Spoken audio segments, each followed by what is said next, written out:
जय हिंद दोस्तों, कैसे हैं आप सब? बढ़िया है। चलिए, बढ़िया रहिए, मस्त रहिए और पढ़ते रहिए। ज्यादा समय बर्बाद नहीं करेंगे और हम लोग अपनी क्लास पर पहुंचते हैं। लास्ट क्लास में हम लोग बात कर रहे थे वैद्युत क्षेत्र की तीव्रता के बारे में, इंटेंसिटी ऑफ इलेक्ट्रिक फील्ड के बारे में। लास्ट क्लास में हम लोग बात कर रहे थे। लास्ट क्लास में हमने बात की थी कि विद्युत क्षेत्र क्या होता है। सबसे पहले हमने क्या बात की थी, विद्युत क्षेत्र क्या होता है, यानी what is the electric field, विद्युत क्षेत्र। तो विद्युत क्षेत्र की अगर मैं बात करूं तो मैं कहूंगा बच्चा कि वह क्षेत्र जिसमें कोई आवेश अथवा आवेशित वस्तु रखे जाने पर वह वस्तु आकर्षण अथवा प्रतिकर्षण बल का अनुभव करती है अथवा कराती है, तो क्या कहलाती है? विद्युत क्षेत्र यानी इलेक्ट्रिक फील्ड कहलाता है। आपने कहा बिल्कुल भैया, इतनी सी बात हमारी समझ में आ चुकी है। उसके बाद में अगला अपने पास पॉइंट आया था विद्युत क्षेत्र की तीव्रता, यानी intensity of an electric field. तो विद्युत क्षेत्र की तीव्रता की अगर मैं बात करूं तो मैंने कहा था तीव्रता का मतलब होता है ताकत। तीव्रता का मतलब क्या होता है? ताकत। तो किसी परीक्षण आवेश पर, या फिर ऐसे कह सकते हैं प्रति एकांक परीक्षण आवेश पर लगाया गया बल क्या कहलाता है? वैद्युत क्षेत्र की तीव्रता कहलाता है। और समझिए भाई, विद्युत क्षेत्र की तीव्रता का मतलब है, तीव्रता का मतलब होता है ताकत कितनी लगाई गई है उसमें। तो मैं कह रहा हूं किसी आवेश को आकर्षित अथवा प्रतिकर्षित करने के लिए कितना फोर्स लगाया गया है उसके ऊपर, वही क्या कहलाती है? तीव्रता यानी कि ताकत कहलाती है। इतनी सी बात आ रही है समझ में? देखिए, बल में और तीव्रता में सिर्फ इतना सा अंतर है कि बल लगाया जा रहा है कहीं भी कैसा भी, दैट इज फोर्स, लेकिन प्रति एकांक किसी वस्तु पर लगाया गया बल क्या कहलाता है? तीव्रता कहलाता है। आ रही है बात समझ में? क्लियर है? चलिए आगे अगर मैं बात करूं तो मैं विद्युत क्षेत्र की तीव्रता को ही आगे बढ़ाते हैं और आगे क्या बात करनी है इसमें समझिए। तो मैंने बात की थी विद्युत क्षेत्र की तीव्रता के बारे में, हम लोग बात कर रहे थे। यानी अगला पॉइंट क्या है अपने पास? पॉइंट आएगा जी विद्युत, अच्छा व्हाइट से ब्लैक से लिखें।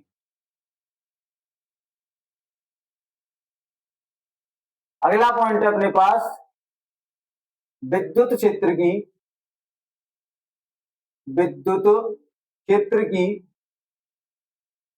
क्षेत्र की तीव्रता, यानी कि मैं क्या कहूंगा, मैं यहां से कह रहा हूं बेटा तीव्रता, और तीव्रता को क्या बोलते हैं बेटा? इंटेंसिटी। क्या बोलते हैं? Intensity. Intensity of electric field, of electric field, intensity of electric field. ठीक है, विद्युत क्षेत्र की तीव्रता के बारे में हम लोग बात कर रहे हैं। तो विद्युत क्षेत्र की तीव्रता के बारे में बात करें तो किस प्रकार से इसको समझेंगे? समझिए, समझा तो मैंने दिया कि प्रत्येकांक परीक्षण आवेश पर लगाया गया बल ही क्या कहलाता है? विद्युत क्षेत्र की तीव्रता कहलाता है। अब चूंकि बल कैसी राशि है? सदिश राशि है। आवेश कैसी राशि है? अदिश राशि है। जब किसी सदिश राशि में अदिश राशि से गुणा किया जाए या भाग किया जाए तो जो हमें प्राप्त होता है वो भी कैसा होता है? सदिश होता है। तो वहीं से निकल के आता है कि जो विद्युत क्षेत्र की तीव्रता होती है वो कैसी राशि होती है बच्चा? सदिश राशि होती है। कैसी होती है? सदिश राशि होती है। तो यहां से अगर मैं कहूं तो मैं कहूंगा, मैं कह रहा हूं बेटा किसी किसी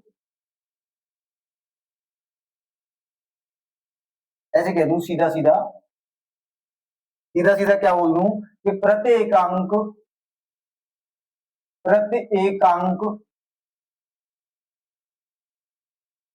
परीक्षण आवेश पर, प्रति एकांक आवेश पर परीक्षण आवेश पर लगाया गया बल, लगाया गया लगाया गया बल्ब, लगाया गया बल्ब वैद्युत क्षेत्र की, वैद्युत क्षेत्र की, वैद्युत क्षेत्र की तीव्रता कहलाता है, तीव्रता कहलाता है, कहलाता है। आगे सुने, इसे इसे ई से प्रदर्शित करते हैं। कैसे करते हैं बेटा? ई से प्रदर्शित करते हैं। क्लियर है? तो मैं कहूंगा इसे ई से प्रदर्शित, इसे ई से प्रदर्शित करते हैं, करते हैं। अच्छा, मैंने अभी बताया है कि विद्युत क्षेत्र की तीव्रता एक कैसी राशि है बच्चा? सदिश राशि है। अब सदिश राशि क्यों है? इसका कारण है, देखिए मैं कह रहा हूं कि जो ई निकल के आएगा, मैं यहां से करता हूं, मैं कह सकता हूं बच्चा आप लोगों से, मैं क्या कह सकता हूं, मैं यहां पे आप लोगों से कह सकता हूं कि वैद्युत क्षेत्र की, वैद्युत क्षेत्र की, क्षेत्र की तीव्रता यानी intensity of an electric field कैसे डिनोट करेंगे बेटा? ई से। और चूंकि सदिश राशि इसीलिए मैंने इसको क्या कर दिया बेटा? ई से प्रदर्शित कर दिया। और ई के ऊपर क्या लगा दिया? सदिश का चिन्ह लगा दिया। तो इसको अगर मैं देखूंगा तो मैं कह सकता हूं ई बराबर, और इसने कहा है प्रति एकांक परीक्षण आवेश पर, क्या कहा है? प्रति एकांक परीक्षण आवेश पर। तो प्रति जिसके नाम के आ जाए, नाम के आगे आ जाए, वो कहां पहुंचता है? नीचे हर में पहुंच जाता है। और बची हुई दूसरी संख्या कहां पहुंच जाती है? अंश में पहुंच जाती है। तो मैं अगर कहूंगा यहां से, तो क्या आएगा बेटा अपने पास निकल के? आवेश या परीक्षण आवेश। क्या आएगा बच्चा? परीक्षण आवेश पर लगाया गया बल। तो मैं कहूंगा लगाया गया बल, या सीधा सीधा क्या बोल दूं मैं? बल। ऊपर क्या लिख दूं मैं? बल। तो यहां से अगर मैं कहूंगा तो बेटा जी ये निकल के आएगा ई बराबर, या वेक्टर ई बराबर वेक्टर एफ, क्योंकि बल कैसी राशि है? सदिश राशि है। अपॉन में परीक्षण आवेश को मैं क्या बोल देता हूं? क्यू नॉट बोल देता हूं। परीक्षण आवेश को मैंने क्या बोल दिया? क्यू नॉट बोल दिया। अब मेरी बात सुनना गौर से, मैं बार बार कह रहा हूं कि विद्युत क्षेत्र की तीव्रता एक सदिश राशि है, सदिश राशि है।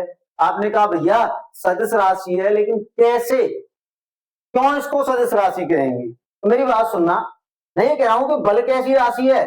सदिश राशि है। बल कैसी राशि है? सदिश राशि है। और किसी सदिश राशि में यदि अदिश राशि से भाग दिया जाए, सदिश राशि में किसी अदिश राशि से गुणा किया जाए, तो जो प्राप्त होती है राशि वो कैसी होती है? सदिश होती है। तो इसीलिए विद्युत क्षेत्र बल में सदिश राशि में अदिश राशि से भाग किया जा रहा है, जो प्राप्त होगा वो कैसा होगा? सदिश होगा। इसीलिए विद्युत क्षेत्र की तीव्रता एक कैसी राशि है? सदिश राशि। क्लियर?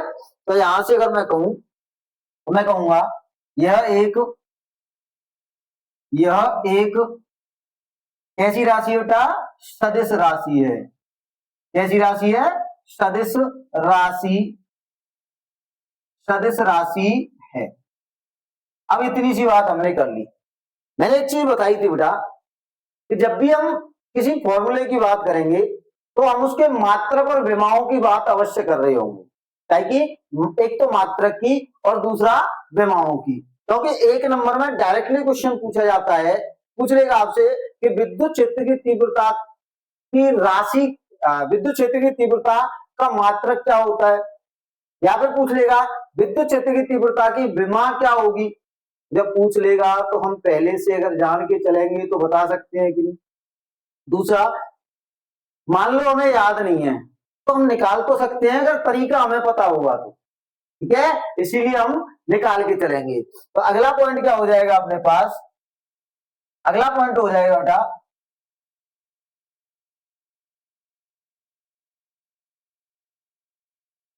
अगला पॉइंट अपने पास आएगा ई का मात्रक, ई का मात्रक बराबर, देखना ऊपर क्या है एफ, तो मैं कहूंगा एफ का मात्रक, एफ का मात्रक बट्टे में क्या आएगा बेटा, आप कहेंगे भैया क्यू नोट का मात्रक, क्यू नोट का मात्रक। देखिए तो बल का मात्रक क्या होता है भैया, बल का एक हो गया,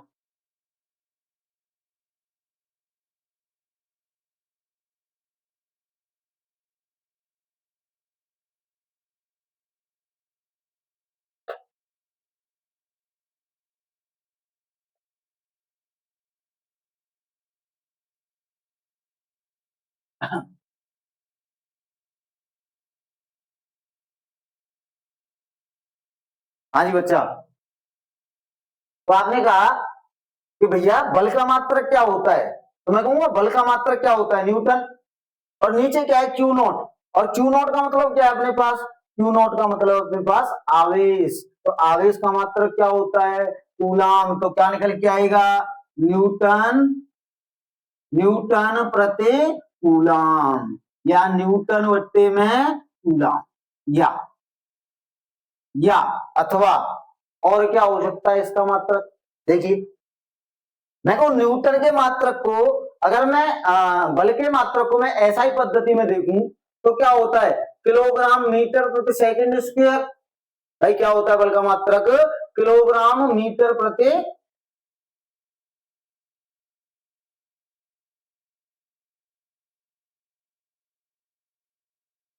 कैसे गड़बड़ कर रहा है, बल का मात्रक क्या होता है ऐसा ही मात्रक किलोग्राम मीटर प्रति सेकंड स्क्वायर, तो यहां से अगर मैं बल का मात्रक देखूं तो क्या निकल के आएगा किलोग्राम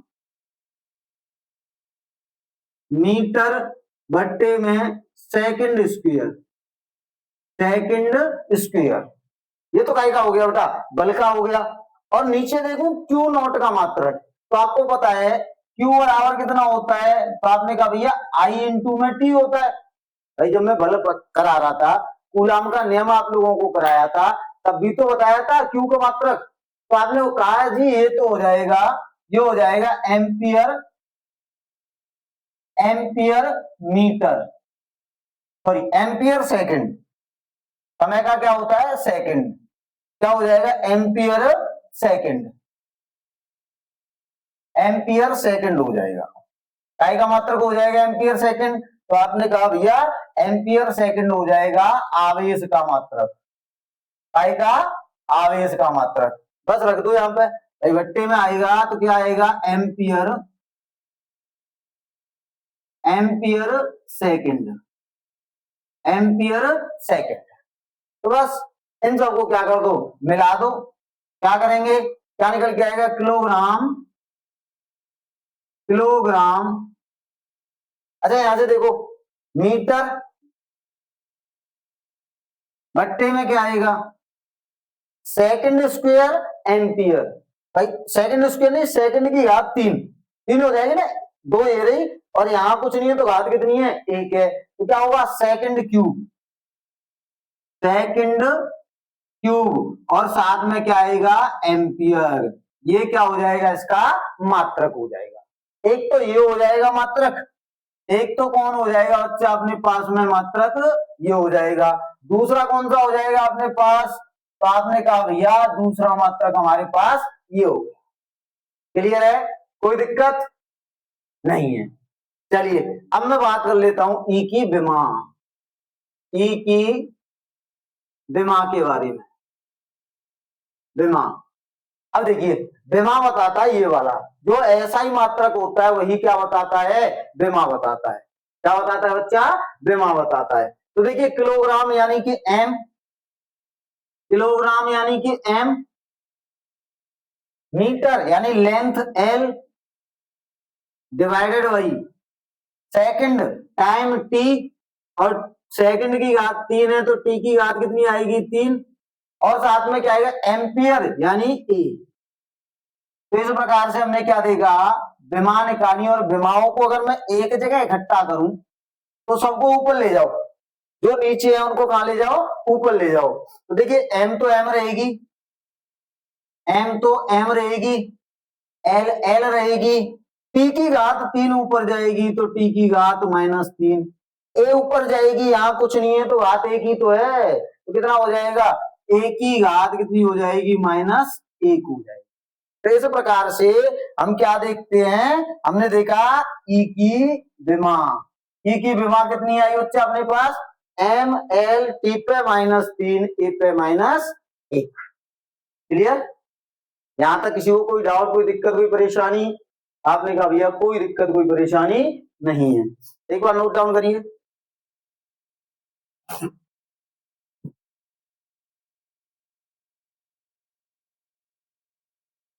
हो गया बच्चा, चलें आगे। आपने कहा भैया चलिए, जैसे ही हमने ये देखा बेटा, आगे अगर पॉइंट की बात करते हैं तो आगे अपने पास में एक पॉइंट आता है, जिस पॉइंट को हम कहते हैं विद्युत क्षेत्र की जो तीव्रता है, विद्युत क्षेत्र की तीव्रता का गणितीय निगमन की अगर बात कर ली भाई, एक तो हमने देख लिया E बराबर F upon Q not, E बराबर क्या देख लिया, एफ अपॉन क्यू नॉट। दूसरा अगर मैं देखूं तो मैं क्या कहूंगा, मैं कह दूं यहां से अगला पॉइंट आ जाएगा अपने पास विद्युत क्षेत्र की, या फिर ऐसे कह दूं E का गणितीय गणितीय निगमन, गणितीय निगमन यानी गणितीय निगमन, या हाँ निगमन ही क्या बोल सकते हैं, मैं कहूंगा मैथमेटिकली रिप्रेजेंटेशन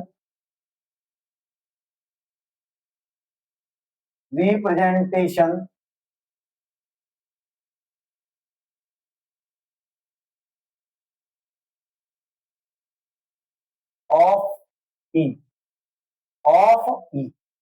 तो इसकी अगर मैं बात करूं बच्चा, तो इसकी बात हम किस प्रकार से कर सकते हैं, समझिए। अच्छा एक बात बताओ बच्चा, बात सुनना गौर से, मैं जो कह रहा हूं, मैं यहां से कह रहा हूं एक बात कि हमने अभी पढ़ा कि ई बराबर वेक्टर, ई बराबर कितना होता है, ये होता है जी वेक्टर एफ अपॉन में होता है क्यू नॉट। इसको मान लो इक्वेशन फर्स्ट, इसको क्या मान लिया हमने, समीकरण नंबर 1 मान लिया। अच्छा अब एक बात बताना, वी नो दैट, हम जानते हैं, वी नो दैट, हम जानते हैं कि, क्या जानते हैं बच्चा हम, सर जी भैया जी हम तो कुछ नहीं जानते, हम तो मासूम से नन्हे मुन्ने से बच्चे हैं, हम तो नहीं जानते कि इसके आगे क्या आएगा। मैंने कहा भैया बच्चा, लाला, लाली, बेटा, बेटी, इससे आगे मैं बताऊंगा, और मेरे बताने के बाद यदि आप नहीं करेंगे तो आप गुनहगार।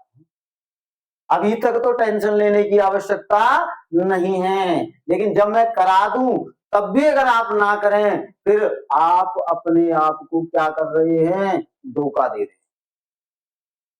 ठीक है, तो इसीलिए क्या करना है, जब मास्टर बता रहा है उस समय अच्छे से समझना है और चीजों को यहां बिठाना है।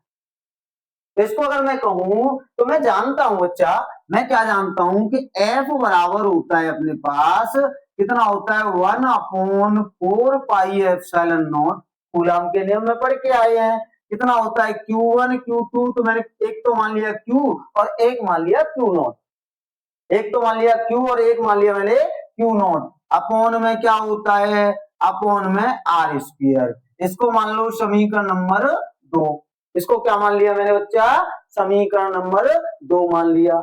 मैं क्या कर दूं, मैं कह दूं समीकरण 2 से,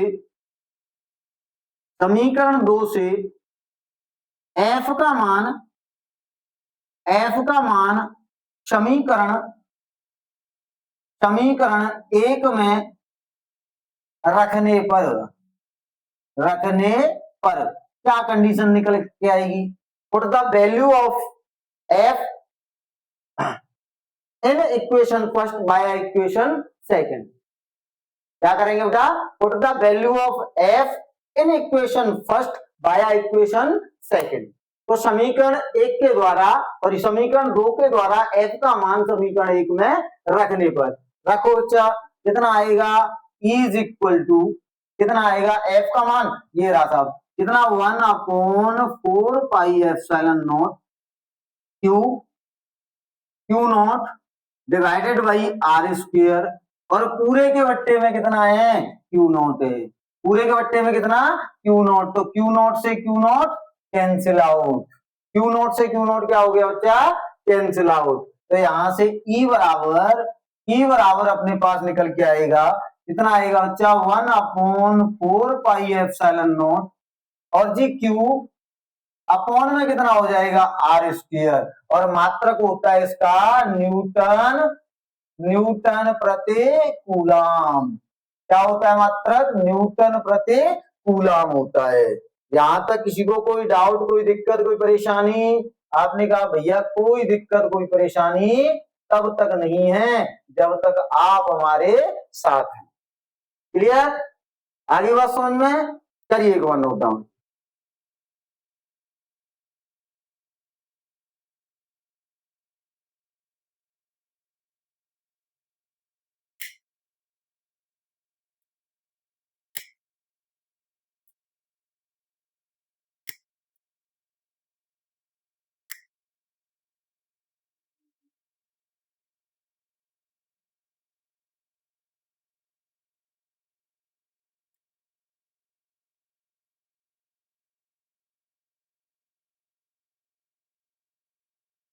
हो गया बच्चा, चले आगे।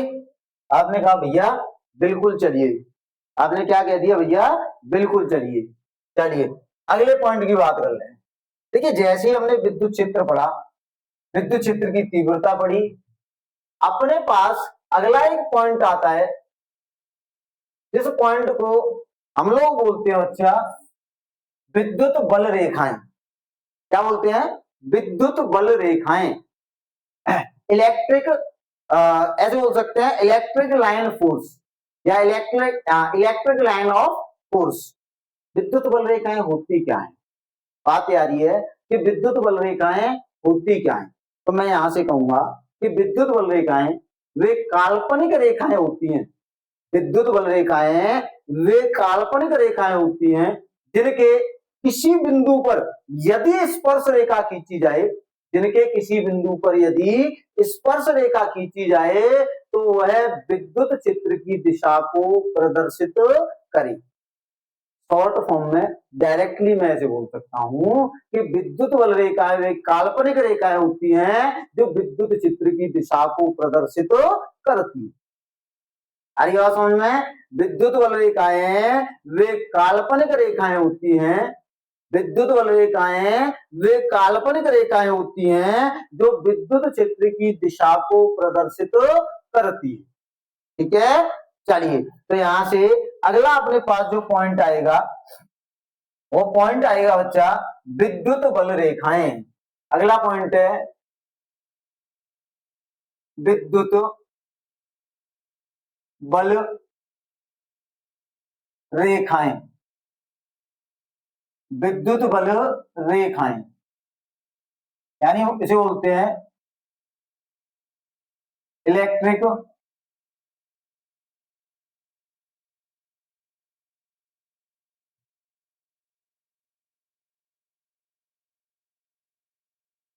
क्या बोलेंगे बच्चा, electric line, electric line of force, electric line of force, विद्युत बल रेखाएं। तो विद्युत बल रेखाएं क्या होती हैं, किस प्रकार से इसको समझते हैं, ये चीज मैंने अभी आपको बता दी। मैं इसे क्या करता हूं, लिख भी देता हूं। आपने कहा बिल्कुल भैया लिख के बताइए, मैंने कहा देखिए मैं यहां से कह रहा हूं क्या कि विद्युत बल रेखाएं, मैं क्या कह रहा हूं था, विद्युत बल रेखाएं, विद्युत बल रेखाएं, रेखाएं वे काल्पनिक वे काल्पनिक काल्पनिक रेखाएं होती हैं, काल्पनिक रेखाएं होती हैं, होती हैं जो जो विद्युत क्षेत्र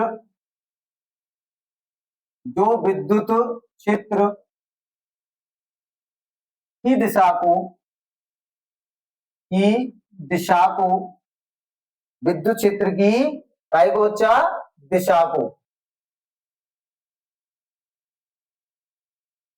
दिशा को प्रदर्शित करती हैं, क्या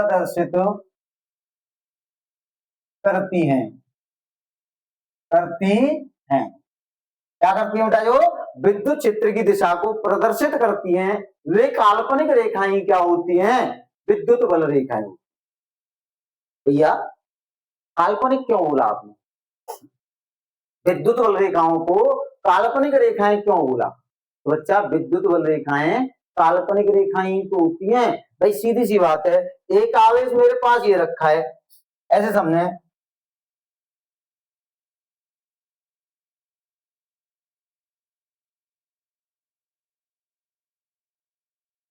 ऐसे करके समझो।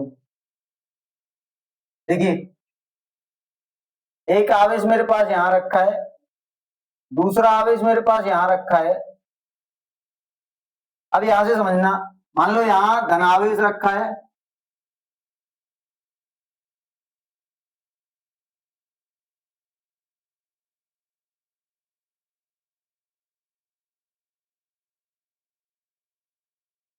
यहां कौन सा रखा है? धनावेश, और यहां रखा है ऋणावेश।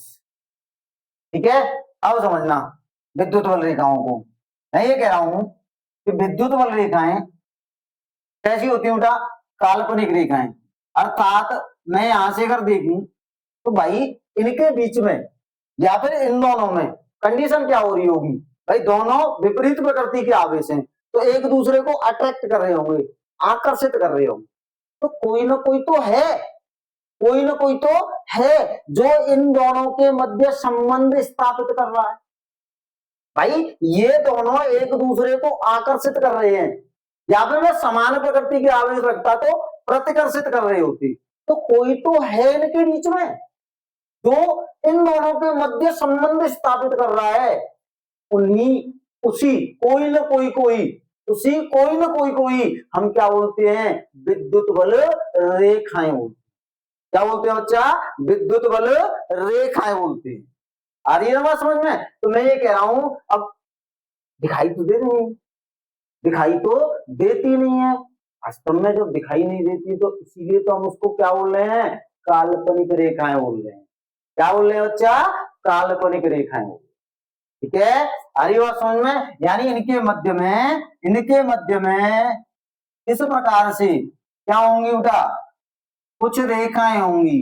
क्या होंगी? कुछ रेखाएं होंगी। इस प्रकार की क्या होंगी? कुछ रेखाएं होंगी।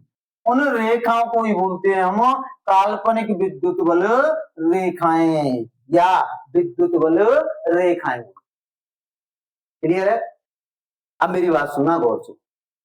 मैं ये कह रहा हूं कि जब विद्युत बल रेखाओं की बात हमने कर ली तो अगली जो बात आती है वो बात आती है क्या भैया, इन बल रेखाओं की कुछ प्रॉपर्टीज होती हैं।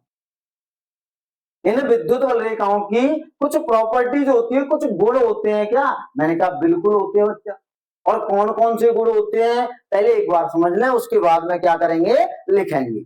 पहले तो एक बार विद्युत बल रेखाओं के गुणधर्मों को समझेंगे अच्छे से, और उसके बाद में क्या करेंगे? लिख रहे होंगे। तो समझिए, एक एक से समझने का प्रयत्न करते हैं।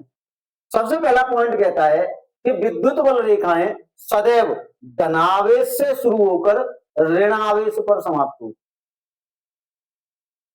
विद्युत बल रेखाएं क्या करती है बेटा? सदैव धनावेश से पैदा होती हैं और ऋणावेश पर जाकर समाप्त होती हैं। यानी विद्युत बल रेखाएं, ये धनावेश है, ये ऋणावेश है, तो सदैव क्या होंगी? धनावेश से पैदा होंगी।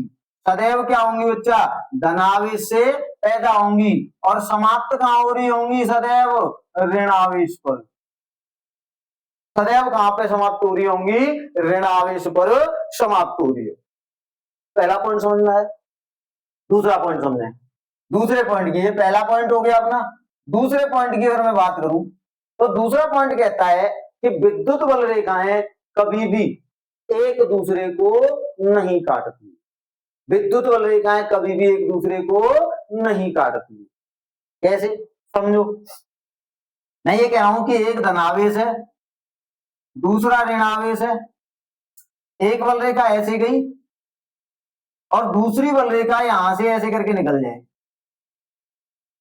दूसरी बल रेखा क्या कर जाए, यहां से ऐसे करके निकल जाए। काट रही है कि नहीं है इसको? और अगर काटेगी तो बात सुनना गौर से, मैं जो कहना चाह रहा हूं, मैं जो चीज कहना चाह रहा हूं उस चीज को गौर से समझिएगा। देखो यहां से, अब जब ये दो बल रेखाएं हैं और इनके मैं एक स्पर्श रेखा दोनों पर डालूं, दोनों पर क्या करूं बच्चा, एक स्पर्श रेखा एक इस पर डाल दी और एक स्पर्श रेखा इसी बिंदु पे यहां डाल दी। दो स्पर्श रेखाएं डाल दी मैंने इस प्रकार से। भाई स्पर्श रेखा मतलब जो स्पर्श करके जा रही हो, एक बिंदु पे मैंने दो स्पर्श रेखाएं डाली। तो जो स्पर्श रेखाएं होती हैं वे स्पर्श रेखाएं क्या करती हैं, विद्युत क्षेत्र की दिशा को बताती हैं। स्पर्श रेखाएं क्या करती हैं, विद्युत क्षेत्र की दिशा को बताती हैं। यानी इसका विद्युत क्षेत्र, इसका विद्युत क्षेत्र तो किधर हो गया बेटा, यहां हो गया, और इसका विद्युत क्षेत्र कहां हो गया, यहां हो गया। अरे विद्युत क्षेत्र तो एक ही दिशा में होना चाहिए। भाई एक बिंदु पर किसी विद्युत क्षेत्र की दिशा एक ही होनी चाहिए कि नहीं, और यहाँ क्या होगी बेटा, अलग अलग होगी, और अलग अलग हो गई, अर्थात इस प्रकार से विद्युत बल रेखाएं एक दूसरे को कभी भी नहीं काटती। Clear point. अगले पॉइंट की बात कर लें। तीसरे पॉइंट की अगर मैं बात करूं तो विद्युत बल रेखाएं लचीली डोरी की भांति होती है। दिख रही है ना बेटा, देखो लचीली डोरी की भांति। तो विद्युत बल रेखाएं कैसी होती हैं, लचीली डोरी की भांति होती है। क्लियर। यहां तक किसी को कोई डाउट, कोई दिक्कत, कोई परेशानी? आपने कहा भैया कोई दिक्कत कोई परेशानी नहीं है। तो विद्युत बल रेखाएं कैसी होती हैं, लचीली डोरी की भांति होती हैं। क्लियर है। आगे पॉइंट की बात करूं, अगले पॉइंट की अगर मैं बात करूं तो अगला पॉइंट क्या कहता है, अगला पॉइंट हम लोगों से कहता है कि विद्युत बल रेखाएं, विद्युत बल रेखाएं जो होती हैं वो कभी भी बंद वक्र का निर्माण नहीं करती। ध्यान रखना, विद्युत क्षेत्र में जब मैं आप लोगों को इतनी सघनता से चीजों को समझा रहा हूं तो इसके पीछे कोई ना कोई कारण है। अभी आप विद्युत बल, विद्युत क्षेत्र, विद्युत विभव, इन सारी चीजों की बात कर रहे हैं। जैसे ही हम मैग्नेट में पहुंचेंगे तो हम बात कर रहे होंगे चुंबकीय बल, चुंबकीय क्षेत्र, चुंबकीय क्षेत्र की तीव्रता। तो वहां पर चीजें सेम ऐसी होंगी, कुछ चीजों में थोड़ा थोड़ा अंतर आ जाएगा। तो इस चीज पे आप लोगों को क्या करना है, फोकस दे के रखना। और वहां जब इन चीजों को दोबारा से करेंगे तो मैं समझाऊंगा कि विद्युत बल रेखाओं के क्या गुण थे, उनके जैसे चुंबकीय बल रेखाओं के क्या गुण हैं। आ रही बात समझ में? तो इस चीज पे हम लोगों को क्या करना है, फोकसित रहना है। ठीक, चलिए। तो मैं यहां से अगर देखूं तो अगला पॉइंट क्या कहता है कि जो विद्युत बल रेखाएं होती हैं वो बंद वक्र का निर्माण नहीं करती। बंद वक्र का निर्माण कैसे होता कि यहां से बल रेखा जाती, यहां पहुंचती और लौट के यहीं पे आ जाती। तो देखना एक बंद वक्र का निर्माण कर रहे हैं कि चुंबकीय बल रेखाएं बंद वक्र का निर्माण करती हैं, परंतु विद्युत बल रेखाएं बंद वक्र का निर्माण नहीं करती। यही अपना कौन सा हो जाएगा, चौथा पॉइंट हो जाएगा कि विद्युत बल रेखाएं कभी भी बंद वक्र का निर्माण नहीं करती। क्लियर है। तो अगला पॉइंट अपने पास आएगा, अगला पॉइंट क्या हो जाएगा बच्चा अपने पास, अगला पॉइंट हो जाएगा जी विद्युत बल रेखाओं के गुण धर्मों की हम बात कर रहे होंगे। क्या की बात कर रहे होंगे, विद्युत बल रेखाओं के गुण धर्म। देखिए क्या आएगा, विद्युत बल रेखाओं के विद्युत बल रेखाओं के गुणधर्म यानी मैं इसको कहूंगा प्रॉपर्टीज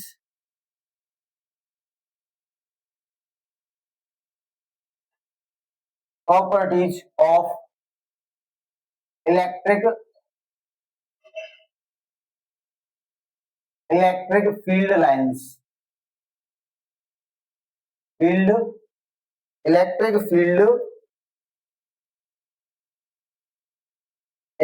फील्ड लाइंस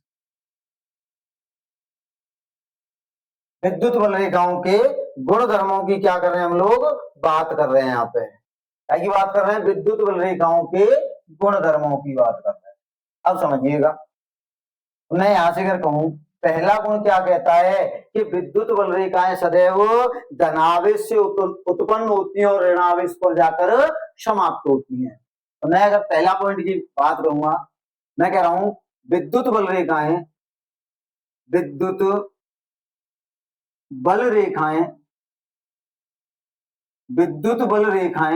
सदैव धनावेश से प्रारंभ होकर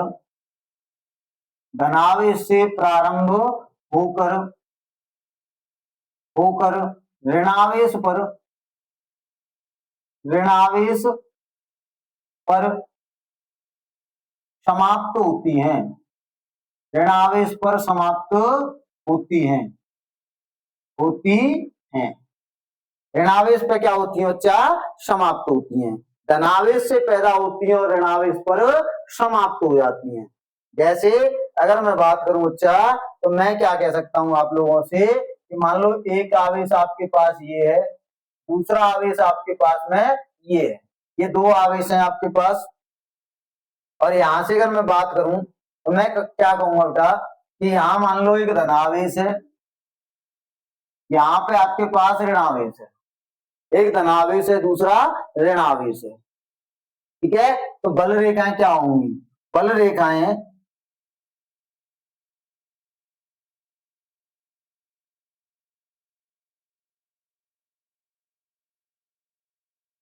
देखिए धनावेश से पैदा हो रही हैं, धनावेश से पैदा होंगी,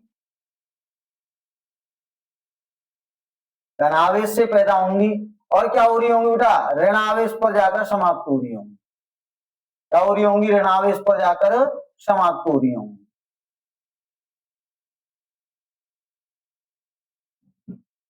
ऋणावेश पर जाकर क्या हो रही होंगी, समाप्त हो रही होंगी।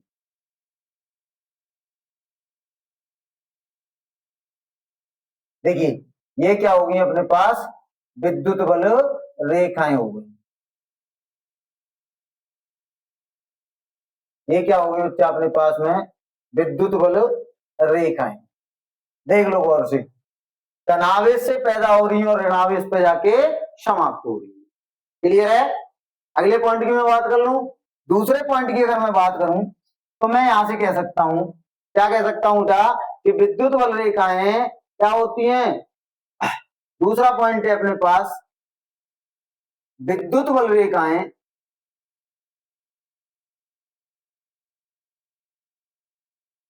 क्या पॉइंट हो जाएगा बेटा, विद्युत बल रेखाएं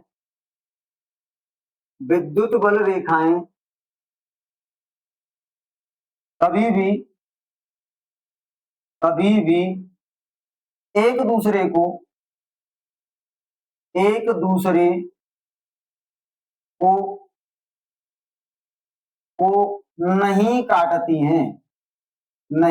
काटती हैं,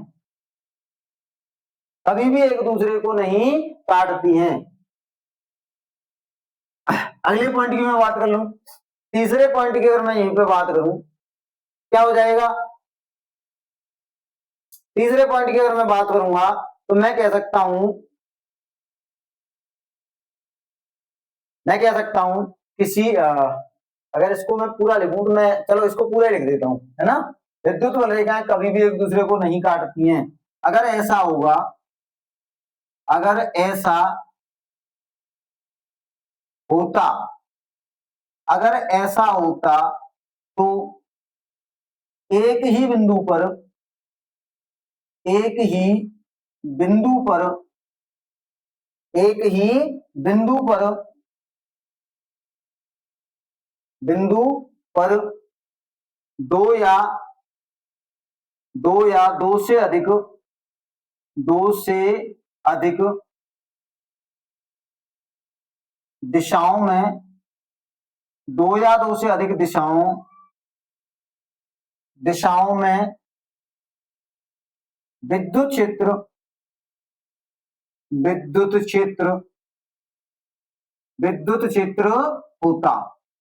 ठीक है, यानी कि अगर ऐसा हो जाता कि विद्युत बल रेखाएं एक दूसरे को काटती, तो भाई सीधी सी बात है कि मान लो एक धनावेश मेरे पास ये रहा और दूसरा ऋणावेश मेरे पास ये रहा। अब एक विद्युत बल रेखा ऐसे करके गई है ना, और दूसरी विद्युत बल रेखा मान लो ऐसे करके निकल गई, ऐसे करके, तो एक दूसरे को काट रही हैं। जब ये एक दूसरे को काट रही हैं और मैं इन पे यदि स्पर्श रेखा खींचू तो इसकी स्पर्श रेखा ये हो गई और इसकी स्पर्श रेखा कौन सी हो जाएगी, ये वाली हो जाएगी। ये क्या होगी, इसकी स्पर्श रेखा होगी ऐसे करके। अब देखना, इस एक बिंदु पर, इस एक बिंदु पर विद्युत क्षेत्र की दिशा कैसी हो गई, दो दिशाएं हो गई। विद्युत क्षेत्र की दिशा कैसी हो गई, दो हो गई, जो कि असंभव है। एक बिंदु पर केवल एक ही दिशा में विद्युत क्षेत्र हो सकता है। एक बिंदु पर विद्युत क्षेत्र केवल एक ही दिशा में हो सकता है। क्लियर है इतनी सी बात। चलिए आगे अगर बात करें, आगे अगर हम लोग बात करें तो हम लोग क्या कह सकते हैं, तो मैंने कह दिया विद्युत बल रेखाएं सदैव कहां से होती है बच्चा, धनावेश से पैदा होती हैं और ऋणावेश पर जाकर समाप्त होती हैं। अगला पॉइंट है कि विद्युत बल रेखाएं एक दूसरे को कभी भी नहीं काटती हैं। अगर काटेंगी तो एक ही बिंदु पर दो या दो से अधिक दिशाओं में क्या हो जाएगा, विद्युत क्षेत्र हो जाएगा। तीसरे पॉइंट की अगर मैं बात करूं तो तीसरा पॉइंट कहता है कि विद्युत बल रेखाएं कभी भी बंद वक्र का निर्माण नहीं करती। ध्यान रखना, चुंबकीय बल रेखाएं बंद वक्र का निर्माण करती हैं, परंतु विद्युत बल रेखाएं बंद वक्र का निर्माण नहीं करती। क्यों? क्योंकि धनावेश से पैदा होती हैं और ऋणावेश पर जाकर समाप्त हो जाती हैं। यहां से चली यहां जाके समाप्त, तो बंद वक्र का निर्माण करेंगी कैसे भाई, जहां से चली घूमकर अगर वहीं आ जाती तो सीधी सी बात है क्या होती, फिर बंद वक्र का निर्माण होता। अब चूंकि एक स्थान से चलकर दूसरे स्थान पर जाकर समाप्त हो रही हैं, इसीलिए विद्युत बल रेखाएं कभी भी बंद वक्र का निर्माण नहीं करती हैं। तो तीसरे पॉइंट की अगर मैं बात करूं तो तीसरा पॉइंट कहता है कि विद्युत बल रेखाएं, विद्युत बल रेखाएं, बल रेखाएं, विद्युत बल रेखाएं कभी भी, कभी भी बंद वक्र का, बंद वक्र का निर्माण, बंद वक्र का निर्माण, विद्युत बल रेखाएं कभी भी बंद वक्र का निर्माण नहीं करती हैं, नहीं करती हैं। विद्युत बल रेखाएं कभी भी बंद वक्र का निर्माण नहीं करती हैं। क्लियर है? यहां तक किसी को कोई डाउट, कोई दिक्कत, कोई परेशानी?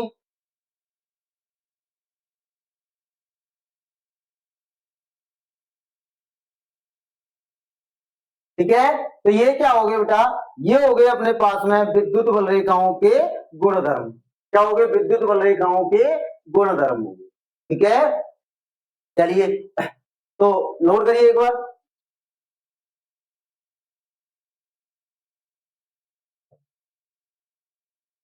अच्छा एक पॉइंट और रह रहा है, एक पॉइंट और है, विद्युत बल रेखाएं, विद्युत बल रेखाएं, रेखाएं लचीली डोरी की भांति, कैसी बेटा, लचीली डोरी की भांति, डोरी की भांति होती हैं, लचीली डोरी की भांति होती हैं। विद्युत बल रेखाएं कैसी होती है बेटा? लचीली डोरी की भांति होती है। तो यहां तक एक बार नोट डाउन करेंगे, उसके बाद आगे चलते हैं। हो गया बच्चा? चलिए, तो समय भी अपनी रफ्तार से चल रहा है, तो आज क्लास यहीं तक रखेंगे। कल मिलते हैं एक नए टॉपिक के साथ, नई उमंग के साथ, नई ऊर्जा के साथ। तब तक के लिए बाय बाय, गुड बाय। जय हिंद, जय भारत, जय मां सरस्वती।